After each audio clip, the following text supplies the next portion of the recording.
today. But first, let me say thank you for those of you who've been able to join us.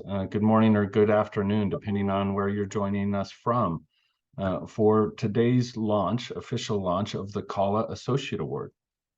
My name is Tom Spangler, and I work with Save the Children US as the Activity Director for CALA. I'd also like to introduce to you my colleague, Emily Marshall, who's a Research and Learning Advisor here at Save the Children, who will help facilitate today's event. Hi, everyone. Nice to meet you all. We're looking forward to hearing from you. Thanks, Emily. Before we get started, I'm going to review a few technical instructions for the meeting with you. First, please feel free to leave your cameras on, but remain on mute when you're not speaking. If you'd like to view a live transcript of the presentations, you can click the button at the bottom of your Zoom screen that says CC, and you can either show captions or view a full transcript, which will appear on the right side of your Zoom screen, or view subtitles, which will appear below the speaker's pictures. You can click this button again anytime to hide the subtitles or transcript. Also note that today's event will be recorded. If you need any tech support during the meeting, please reach out to anyone with CALA next to their name in the chat box. And finally, if you haven't already, please take just a few seconds to introduce yourself using the chat box. So turning to the purpose of today's event, most of you will know that CALA simply stands for the Climate Adaptation Learning Activity. It's an effort funded by the USAID Bureau for Humanitarian Assistance, or BHA, aimed at soliciting knowledge, documenting best practice, and advancing learning related to climate change adaptation programming, especially in environments affected by complex and recurrent crises. And while the CALA team has been consulting with BHA and others on the activity for some months at this point, we at Save the Children felt it was important to host an official launch of CALA now for a couple of reasons. First, we're eager to take opportunities like this to raise awareness of and get feedback on CALA activities so that we can make sure they're as applicable as possible among a wide community of practice. Secondly, during this early stage of CALA, we'd like to solicit your direct input on the key evidence and learning gaps that should guide our collective climate adaptation efforts in the coming years. Next slide. So for an agenda today, we're also very honored to have BHA leadership for the CALA Award, Shawnee Hoover, online with us. Shawnee is the Senior Climate and Learning Advisor at USAID's Bureau for Humanitarian Assistance. We'll start with a brief video, and then Shawnee will offer a few opening remarks. I'll then provide an overview of CALA's objectives and key deliverables, as well as a summary of our current status. We'd like to use every bit of time left for a more interactive discussion, during which we hope you can share your own thoughts on how CALA could best inform your own work. So let's start with the video, a short video followed by Shawnee's opening remarks.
Good morning, everyone. Thank you for joining today. We're really happy to have you participating in this launch event for the Climate Adaptation Learning Activity.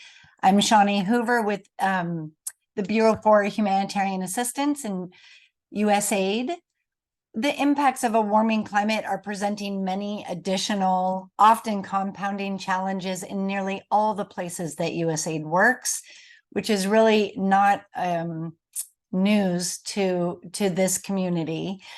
Addressing these complex effects of the climate crisis is essential to protecting developmental progress and to heading off increases in inequality, conflict and violence, and humanitarian need. Working with partners globally to effectively build resilience to the impacts of climate change, as well as mitigate greenhouse gas emissions, is a leading priority for the US government and for USAID. As part of USAID's climate strategy, the agency is working really hard to ensure that climate is integrated into our work at all levels. USAID's Bureau for Humanitarian Assistance, or BHA, has for years been working on climate adaptation, with most of you, or many of you at least, hopefully participating in this event today. We've been doing this particularly through the multi-year resilience food security activities, as well as our investments in disaster risk reduction that we've been making for many, many years, and through other climate investments, most of which today fall under BHA's Early Recovery, Risk Reduction, and Resilience, or ER4 framework. BHA is deliberately trying to also build more ER4 programming, or Early Recovery, Risk Reduction, and Resilience programming, into our life-saving humanitarian responses wherever possible, as well as increase our support for flexible multi-year funding. BHA's climate efforts include a range of investments, including climate-related disaster risk reduction, climate-smart agriculture, fisheries and livelihoods, nature-based solutions, and strengthening end-to-end early warning and early action for the most vulnerable communities on the front lines of the climate crisis. To advance our humanitarian investments in climate adaptation and meet our ambitious targets, BHA is increasing its efforts to build the research and evidence base and strengthen knowledge and learning on climate adaptation, particularly in the current humanitarian settings in which we work today, as well as foreseeable, as well as in countries that have foreseeable crises coming down the line. Despite doing this kind of work for years, BHA has not done a systematic review specifically dedicated to learning from our climate programming. And this is where CALA comes in, the Climate Adaptation Learning Activity. Through CALA, BHA is partnering with Save the Children to enhance our collective understanding of climate, of common climate approaches in humanitarian contexts, and to overlay that with proven and promising climate interventions, which CALA will inform through both regional learning events to capture existing knowledge on the ground and a meta-evaluation of existing performance and impact evaluations. A learning agenda component will then aim to capture prioritized research and evidence gaps that will point us in the right direction for further investment. Importantly, CALA will also include a focus on several cross-cutting priority issues to advance our collective work in areas such as working with and through local partners, promoting gender programming and equity and justice for marginalized communities, layering, sequencing, and integrating sectoral activities, and strengthening linkages across the humanitarian development and peace nexus, to name a few. CALA's work will help inform BHA's and USAID's innovative and evidence-based climate adaptation investments in humanitarian settings towards breaking the cycles of crisis. This work, however, of course, is not just for USAID.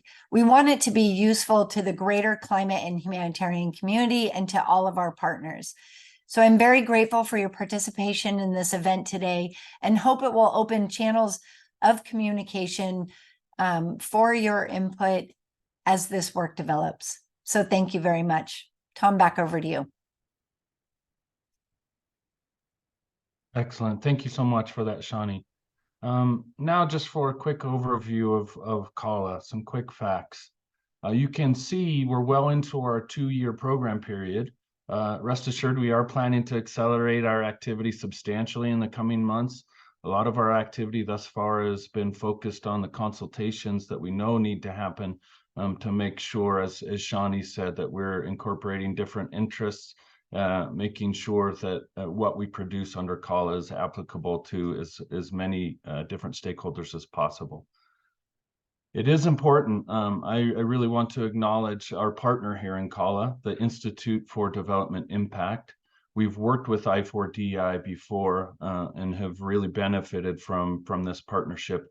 And we look to really benefit from their expertise in aggregating and interpreting available climate change adaptation evidence, which we know is going to be critical ultimately to the success of CALA. Next slide, please. So, thank you. CALA has been purposefully designed around a relatively small set of 4 key objectives and deliverables, each of which are intended to be iterative. So starting with the desk review, which is where we are now, I4DI is currently applying AI and machine learning to aggregate evidence from thousands of program documents shared by BHA, as well as similar non-BHA climate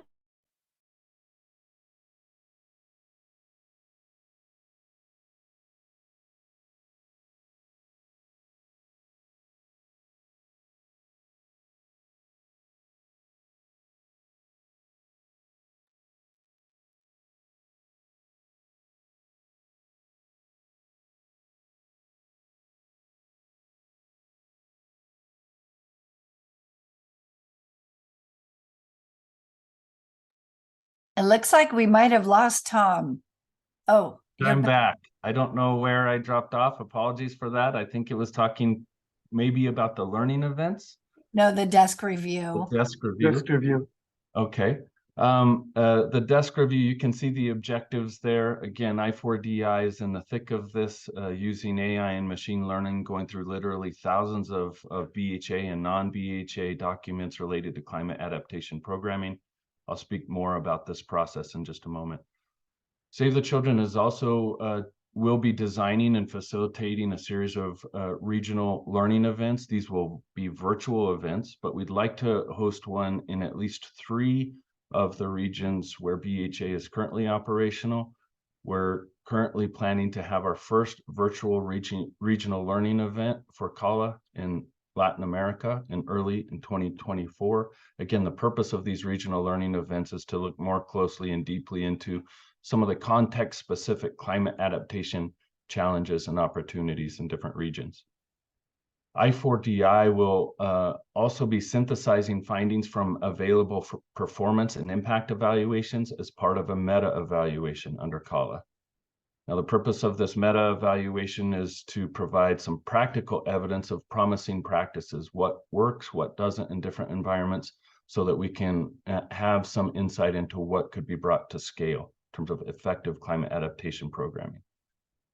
Finally, each of these activities is intended to culminate in a climate adaptation programming learning agenda, which we hope will be useful in guiding efforts to fill current knowledge gaps in climate adaptation programming, but as Shawnee said, not only among BHA partners, hopefully among the broader community of practice. Next slide.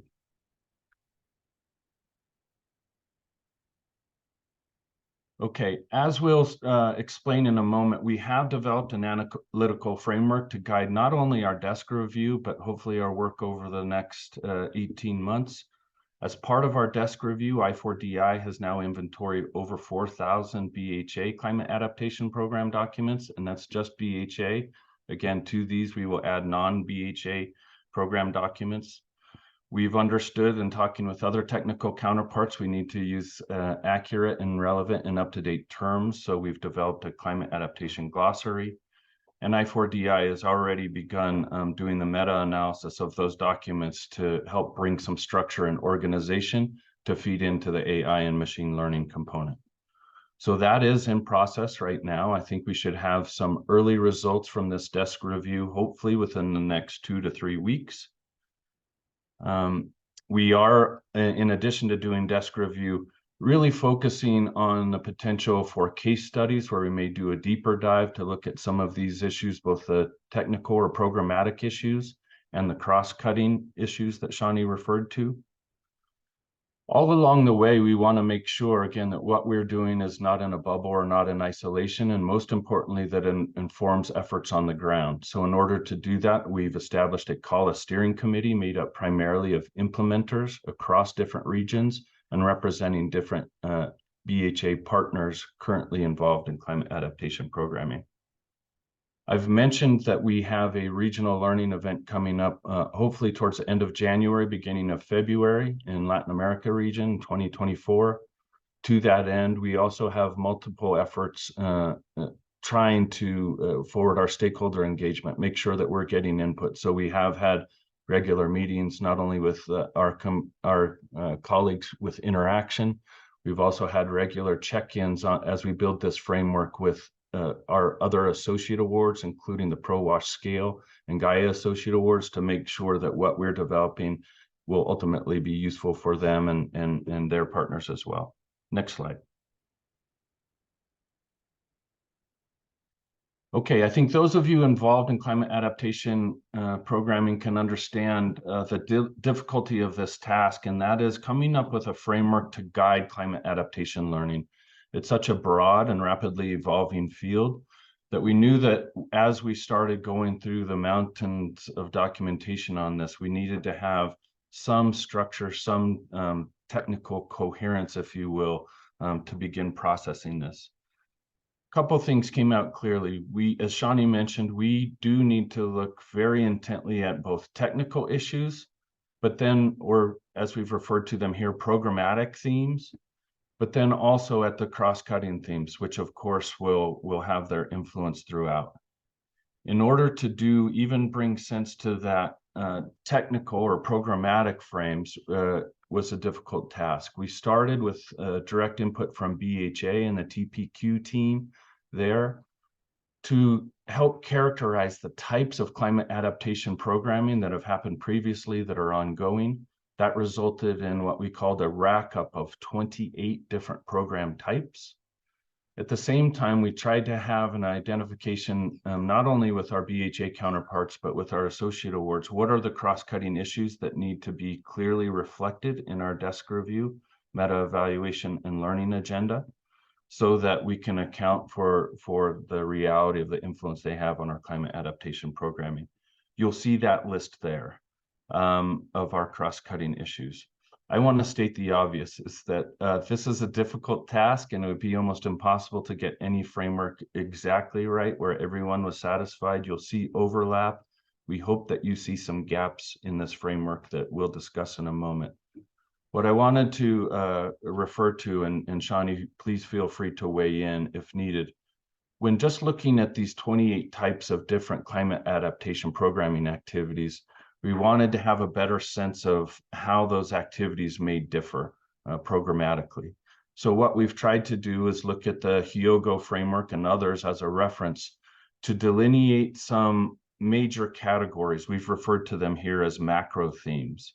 The macro themes that we settled on, again, through consultation with BHA and others, were sectoral approaches to strengthening climate resilience. So these are those technical or sectoral activities we're familiar with: climate smart agriculture, WASH. We've also set aside a second category, which we're referring to as risk preparedness and planning, but this is an effort to encapsulate the really critical element of early warning, climate information systems, anticipatory action, which we know from our DRR colleagues will continue to be critical for effective climate adaptation. And then we've also identified a third bucket, these system level transformations, which we know happen or may be targeted at a higher level, but are increasingly important for effective climate adaptation. Things like market system level interventions, social protection systems. We'll give you a further insight into what we identified as interventions there in the next slide. Okay, I know this is the first time anyone here joining us has seen this. We've been working on this for some time. I want to say that obviously those of you involved in this work will see holes and overlaps here. This is our current best version of a framework that we developed with a specific purpose in mind. Again, going from those macro themes and understanding they were too broad and overlapping to really guide our desk review. We held consultations, had meetings, got input from multiple stakeholders on what are the more concrete sub-themes that we can identify under these three broad buckets. And you'll see those there. This is our first stab at that. We continued, again, reaching out internally within Save the Children, but also through other implementers, BHA implementers, through interaction, through other associate awards to say, okay, well, then what then are the activities or interventions that we know about that fit under each of these sub-themes? And again, what we were doing was just trying to brainstorm of build our list here with the purpose of developing the most comprehensive and accurate screen we can, a net, if you will, that I4DI is using to go through these thousands of program documents to glean what has been learned from them. Next slide. So let me stop there. I've been doing a lot of talking and thrown a lot at you, and perhaps we can put that slide back up with the framework. And then just take a moment to pause to field any questions. Now, please feel free to come off mute and ask your questions yourself or enter them in the chat. Hi, Tom. So far, we haven't received any questions, so we can give folks a minute to think it through and add their questions to the Q&A, or feel free, like Tom said, to raise your hand and verbally voice your question. I can bring up one that I know we've received before, which is, will these activities under CALA include only BHA documents and resources, or will we expand beyond BHA? Great question. We've tried to answer it, but we can answer it again. No, it will not be BHA only. Obviously, that's our best starting point, just in terms of the volume of documentation that BHA is able to share with us. But no, we do have climate advisors both with Save the Children and I4DI who are well connected with this field and are also compiling a lot of non-BHA resources that will be integrated not only into our desk review, but the meta evaluation. Thank you. And hopefully it goes without saying, but all the publications and events from CALA will be for an external audience, not internal only to BHA, which is another question we've gotten before. I see we have a question in the chat from Anjini. What types of documents are part of your inclusion criteria? So not so much who generated them, but the nature of these documents. Yeah, thank you very much, Anjini. This is a good and obvious question, and one that I wish I4DI was here to help kind of explain more clearly, but we can imagine from that 4,000 roughly documents that we have, there's quite an assortment. We have things from project award documents, project monitoring reports, which could be quite helpful, to other kind of award management related documents. All of this is gleaned from BHA kind of sources. So we have had to comb through and eliminate quite a few. I will say that 4,000, in my understanding, are those that we can work with. So I think we started with a greater number than that. But what we're trying to retain in our desk review for right now is anything that concretely describes, at a minimum, what climate adaptation activities were designed and implemented in projects, in what context or geographies, if you will, over what time span. Just bringing some comparative sense to this really, really large store of documents is going to give us, and again, I4DI is quite experienced at applying machine learning and AI for this. I think here within the next month, we'll have a pretty clear picture, not only of the documents that were most useful, but collectively starting to provide some insight into both these programmatic themes and cross-cutting themes. Other questions? Thanks, Tom. Vishal has entered a question in the chat.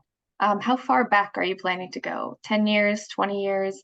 Also, will you be studying effects long after interventions have been completed? Well, we're a little bit limited, and this is a thing I think which requires constant kind of consultation with BHA and others to triangulate how we want to encapsulate this, because I think this effort could quickly get out of control. In terms of how far back we're going right now we're going as far back in documentation as 2015. I think that still results in quite a huge store of documentation, but also hopefully that time period captures some of the very critical change that we've seen. Not only the accelerating impact of climate change, but some of the institutional changes that we've seen evolving from the Office of Food for Peace to BHA, along with other USAID and other donors that have become increasingly active over that time period and applied different climate adaptation strategies to it. So it is a moving target that we're trying to land on here, starting with 2015. Now, we won't be able to go much beyond any documentation that we can get next year, 2024, because officially that's the end year of our project. We do really hope, and Shawnee's explained this, we do really hope that what we end with, which is that climate adaptation programming learning agenda, will be useful for at least a couple of years to come, because we hope to use it to guide some of the outstanding or current research gaps that we know are there. Thanks, Tom. And we may just have time for one more question, but we can compile other questions and follow up with those via email. So Christoph asks, have you mapped out other climate learning platforms? For example, WeAdapt, including using your AI technology to extract learning from these other platforms? Well, I'll say yes, and I'll state the obvious, not sufficiently yet. So that's part of today's call, is that while we have a good start on this, not only other platforms, including resilience links, including different adaptation communities that are technical advisors, both with Save the Children and I4DI are part of. But we wanted to use this meeting to field suggestions on that front as well. If there are other research initiatives and or climate adaptation learning networks that we need to know about that we are not, please do let us know, either in the chat or just chime in. And we'd love to have those resources from you.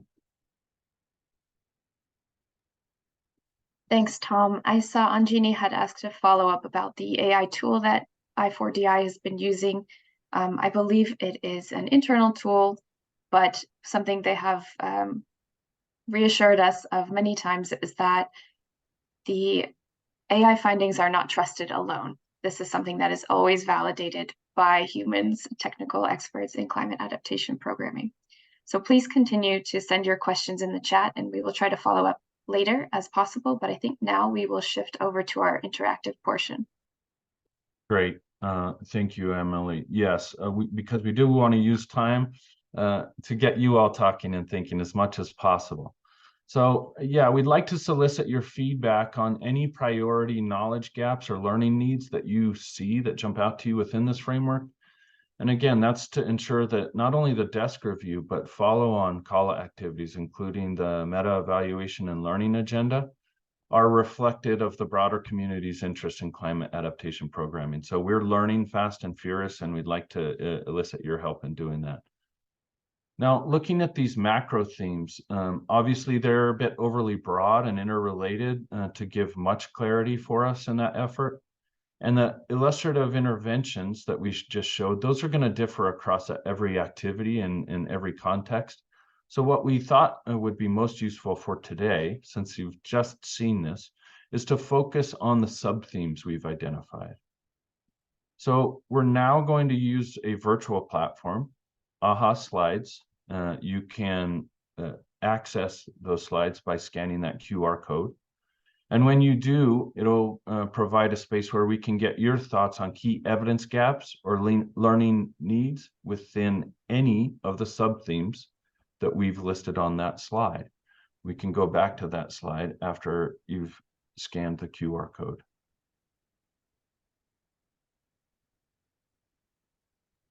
There is also a link in the chat for those who prefer to join on their computer browser.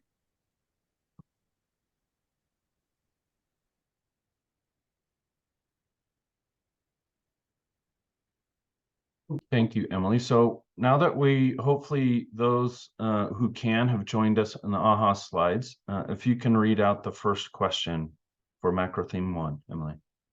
Sure. So we want to hear from you for any of CALA's proposed sub-themes in this first macro theme. What are some of the priority and research and learning gaps? So the first macro theme is sectoral approaches to strengthening climate resilience. Sub-theme A is climate smart agricultural livelihoods. Sub-theme B is off-farm or non-farm livelihoods. Sub-theme C is integrated watershed resources management.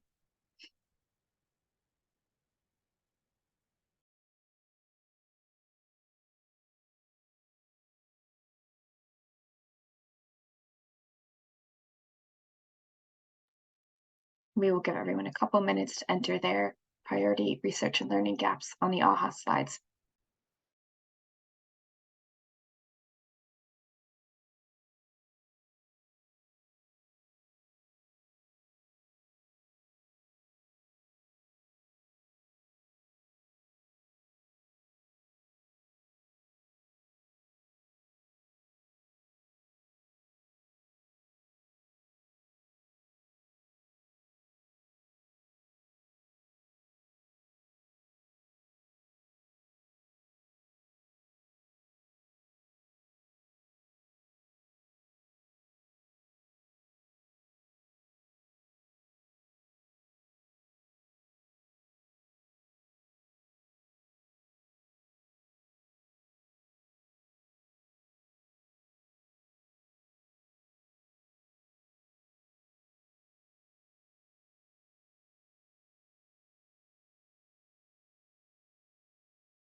Okay, these are great and quite helpful. I'm not going to be able to respond to all of them. Let me just say thank you. Thank you. This is excellent. I will try to touch on a few in the time that we have, and I'll try to move ahead so that we can get your thoughts on next questions, but excellent.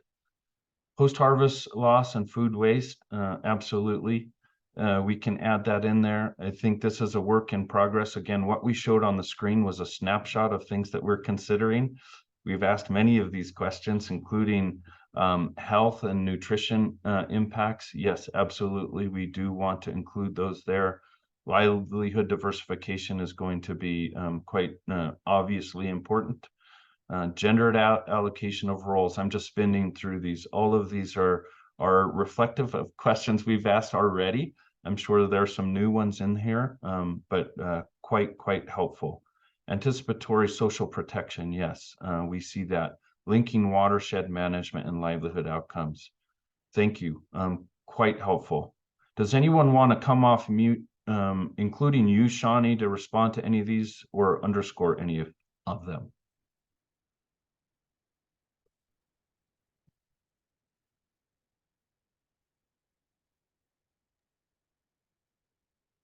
No, I appreciate this input. I think I'm seeing similar interest in areas that we have deliberated on within USAID.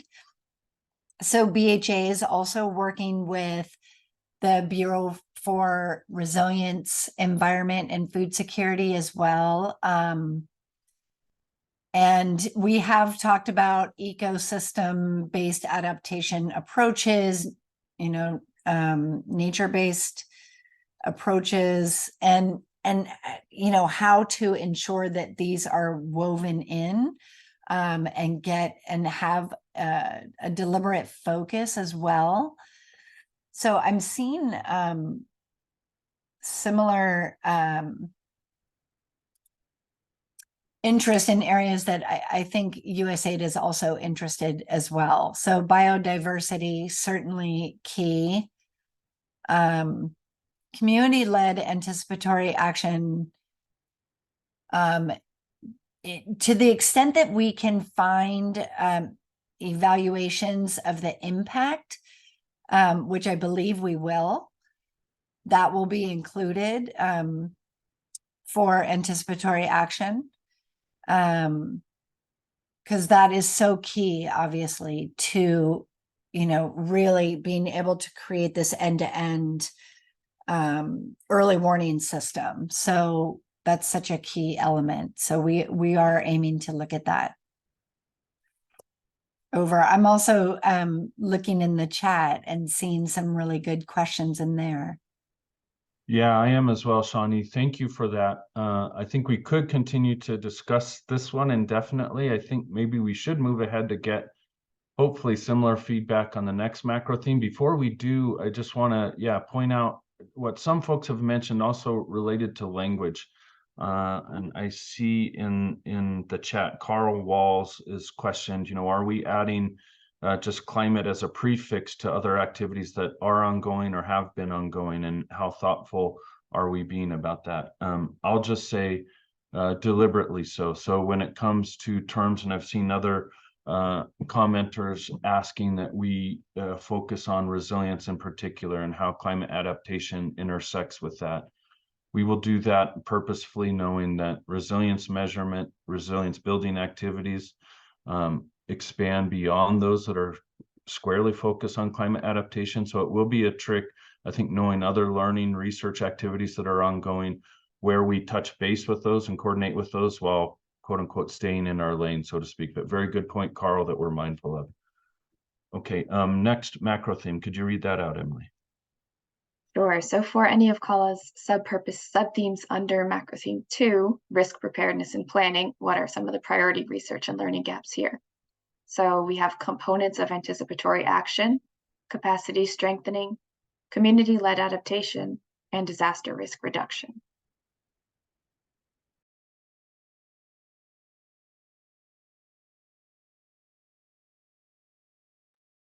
I will just say, for those who are well versed in DRR or DRR experts, hopefully you can see that foundation here. It's going to be critically important, obviously, to climate adaptation overall and CALA in general. But we want to kind of encapsulate DRR and then build beyond that as we must for this bucket.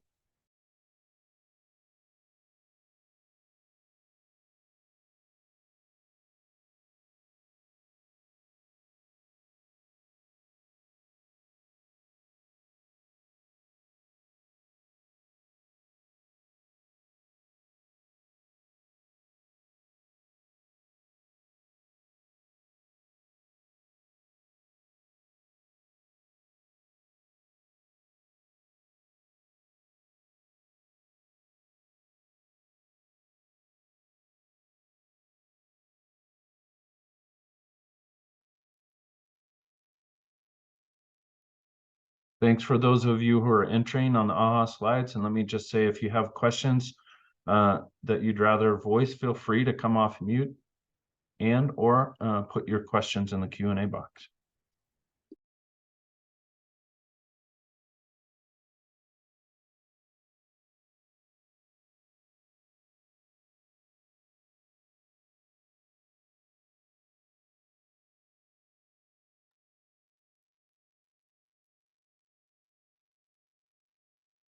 Are there any other, let me just probe again, are there any other kind of burning or relatively urgent evidence gaps? Oh, I see people are typing in. We just got a lot more. Thank you. To the point, while I'm waiting, just one that was made earlier on impact evaluation of anticipatory action. Yes, absolutely. We will, wherever possible, incorporate impact evaluation or performance evaluation from anticipatory action activities into our meta evaluation. Absolutely. What we will only touch lightly on probably are methodological approaches to measuring the effectiveness of climate adaptation. Obviously, that's very relevant, and there are other activities that are focused more squarely on that topic. So we'd like to draw from them rather than duplicate those efforts.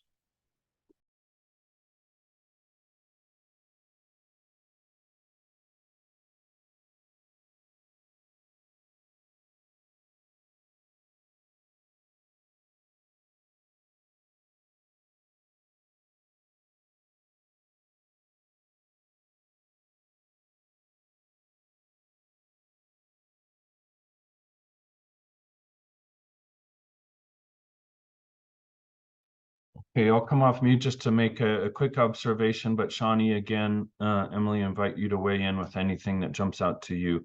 I think there are some that I'm seeing here asking about both nature-based solutions, but also community adaptation practices, integration of traditional knowledge. So yes, we are aware of the critical importance of all those things, and we're trying to capture those in multiple ways.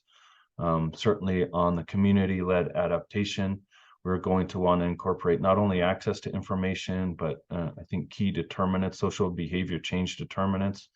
We have, I guess, insight at Save the Children to bring to bear on that. So we'll look at that issue. Absolutely, we'll be doing, rather than just a scan or a desk review, we will be doing more in-depth case studies. So where we come upon great examples of community-led adaptation, including those that draw on traditional knowledge, we'll do our best to document those as best practice as well. Yeah, this is all super, super helpful. I won't have time to read through all of these. And just on that note, let me say, we're bound by time today. So as we continue going through the agenda and we want to get to this last macro theme, for those of you who have thoughts after we're done today, please don't let our hard stop prevent you from sharing those thoughts. Please keep adding to these AHA slides as you're able. Okay, maybe we can and should move to this final bucket or macro theme. Again, these are the systems level, or what we've deemed transformative approaches to climate adaptation, the higher systems level. Relatively newer area of emphasis, not new. I know we've been at this for a while, but please, again, put your thinking caps on. And what are some of the evidence gaps or key learning needs that you would like CALA to address when it comes to these systems level climate adaptation efforts? Thanks, Tom. So yes, under this macro theme, we have climate responsive market and financial system strengthening, climate responsive social protection systems, climate adaptation governance, and climate resilience of key infrastructure sectors. We'll give you a few minutes more to respond. Thank you all for everything you've sent so far.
Mashumi, while others are populating the AHA slides, I just want to acknowledge your point. And the question is that Mashumi Chowdhury has asked, are we confusing systems and sectors? Noting that some view systems as something that integrates a range of different sectors. Well put, I think, to be determined. We won't dismiss that point. I'll say that I think what we're looking at really here, or at least from my perspective, is scale in terms of the targeting and design of the interventions. May not be targeted necessarily at the household or individual level, but are nonetheless critically important for climate adaptation, and that we see currently especially in development programs, including RIFSAs, as these systems level interventions, point well taken, whether those are in fact better described as distinct sectors. So thank you. Again, Shawnee, please do feel free to weigh in. I'm scanning some of these responses on the AHA slides. Feel free to chime in if you have thoughts.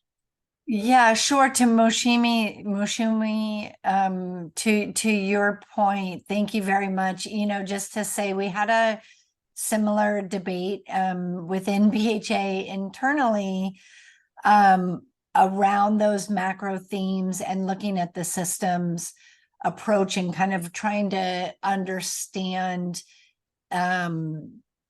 how I4DI and Save the Children were thinking of that. But because we were identifying also that many of the sectoral approaches can be, you know, implemented at that systems level and affecting that systems level change. So, so like Tom was saying, I believe that it is aiming at trying to have a specific bucket, if you will, for those systems level approaches. So I do want to say that the framework right now is still a work in progress, right? Like right now, I4DI is working on running the desk review, using their machine learning and kind of troubleshooting what they're seeing, what's coming through. So there's going to be a lot of iteration with that framework as we go forward and seeing what is being produced in the kind of analysis that I4DI is pulling up, not just, you know, like you heard from Tom, not just from the machine learning, but from reviewing the actual interventions as well. I think that framework could shift around slightly. So we'll see how that goes. But the framework is really just a way, like a methodology to provide some landing spaces, if you will, for discussion of large categories of climate interventions. And I believe that there will be other opportunities for input, particularly when we start getting the early findings. And I believe, Tom, that Save the Children will be, you know, interacting with our NGO partners to get your further input and thinking around that and your expertise really over. Very definitely. Thank you, Shawnee. We will be doing that. Again, we're looking forward eagerly to preliminary results, which we expect to have in the next, month for sure. I'll say 2 to 3 weeks, hopefully.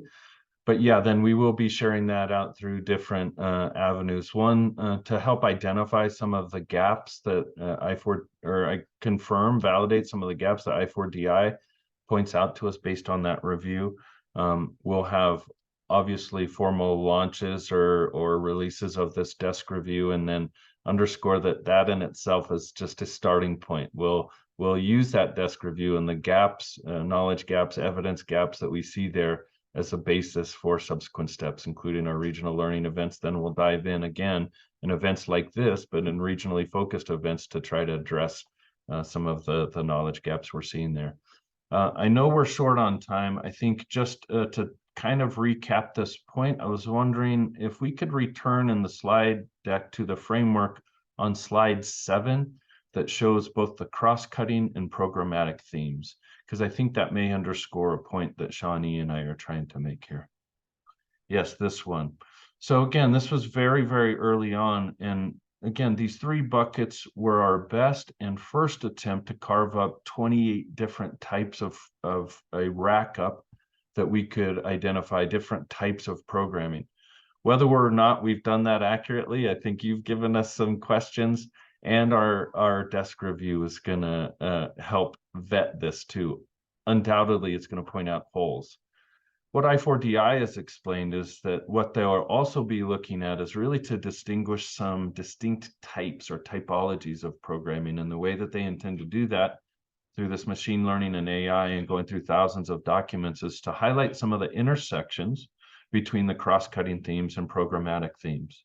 For instance, what do we know, what is documented about how localization and gender, those cross-cutting issues, affect efforts to promote climate smart agriculture? What is it, for instance, that we've learned about conflict, climate risk protection or displacement, and WASH, for instance? There is targeted learning around the intersections between these programmatic themes and cross-cutting themes that I think also will be really insightful, including to address some of the questions you pointed out in these AHA slides. So yeah, work in progress, just to validate, we have many of the same questions you've raised. Are there any other questions for today based on what you've seen of the framework or urgent kind of evidence gaps within these macro themes?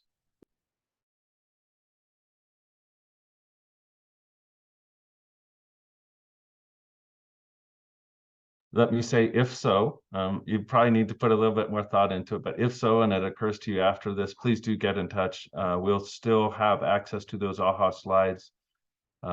Please do continue to enter thoughts there. Unfortunately, I'll say, and as expected, we'll have to cut this today's discussion short because we're out of time. And we'd like to thank everyone who joined us today, and hope we'll have an opportunity to reconnect with each of you soon. As Shani mentioned, either through the dissemination of the desk review or through one of our upcoming regional learning events. We will continually share updates via the CALA webpage on the FSN Network website and through the monthly FSN Network newsletter. So special thanks to Shani and others from BHA for joining us online today. Before we let you go, we politely ask that everyone take just a moment to click on the link Daniel will put in the chat to complete a short survey on today's event. In addition to asking how we might improve future events like this, we've created a space in the survey, if you can, for you to share additional research priorities. And this is also very important, identify any relevant studies and or evaluations of climate adaptation programming that should be included in CALA's meta evaluation. We'd really love your input on that. In the meantime, thanks again for joining us today. Enjoy the rest of your day and stay tuned. Thanks all.